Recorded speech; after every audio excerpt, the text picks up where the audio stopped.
Hi there, here is a quick tutorial on how to upload all of your files for the enCORE French unit that you have just purchased.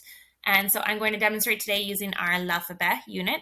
So in your file section in your downloads on your computer, you will have downloaded the PDF that came with this unit.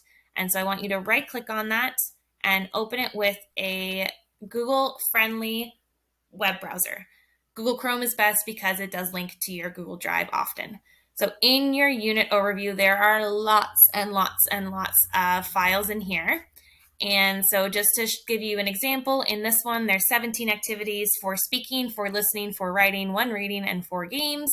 There are teacher-led activities, independent learning, self-guided learning.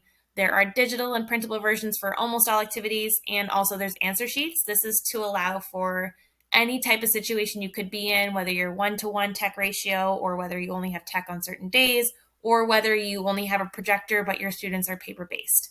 So in here, you'll see that each strand of French is broken up. So we have Onparall, so all of our speaking activities are listed on one page. And anytime it says click here, it means that you're going to have a Google Drive file, either a Google Slides or a Google Sheets that's going to be uploaded to your Google Drive. So you want to make sure that before you start teaching your students this unit, you want to make sure that you've uploaded all of the appropriate files. So what I like to do is I like to right click on them and open the links in the new tabs so that I can upload all of my speaking activities first.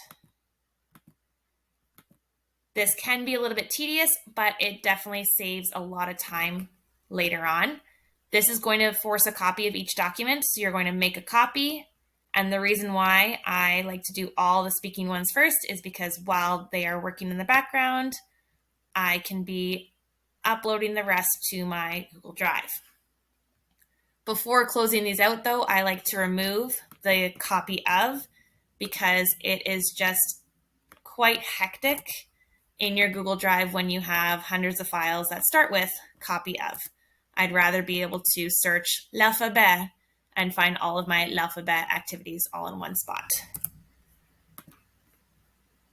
So once I've finished that, then I can close all of these out.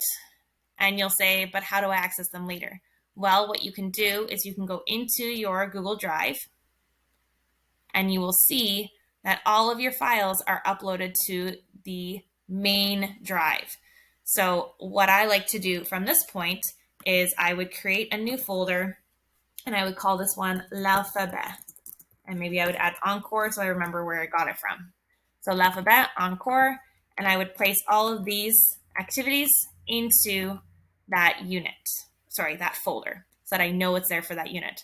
Now that I'm done my listening activities, I can move on and I can do the next one. You'll see that there are a lot more on this page. There are 16. It's because you have both the digital and the printable versions. So if you don't need the printables for your students, then you don't need to print them. So there is the answer key for the digital right here, and there's the answer key for the printable. So maybe you just need the printable for these ones. So you can open links in new tabs for these ones as well. And make sure you get the answer keys with them as well, because that will save you a lot of time later on as well. I'm not going to do this for every page, but I'm just showing you that it's going to be the same thing, and you just do the make a copy, get rid of copy of, and move forward. So it takes a little bit of time, but it is definitely worth it.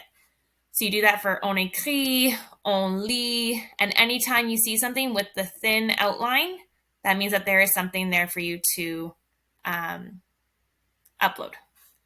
There are the on joue, so all the different games that you have for your students.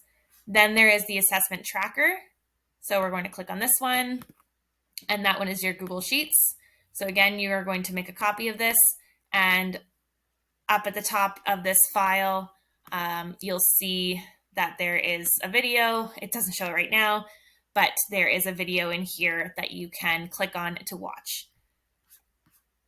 And so you have that. Then these ones are the self-guided learning activities. So these ones have voice recordings. So if you are doing distance learning or you have a student who was away one day, you can assign these to the students with a pair of headphones, and then they can do the learning on their own while you're moving forward with the rest of the class. Here's a quick unit at a glance. This is what I do with my students. It might not work for you, but I just wanted to show you kind of how I structure it. It might take longer for you. It could be shorter for you. It does not matter.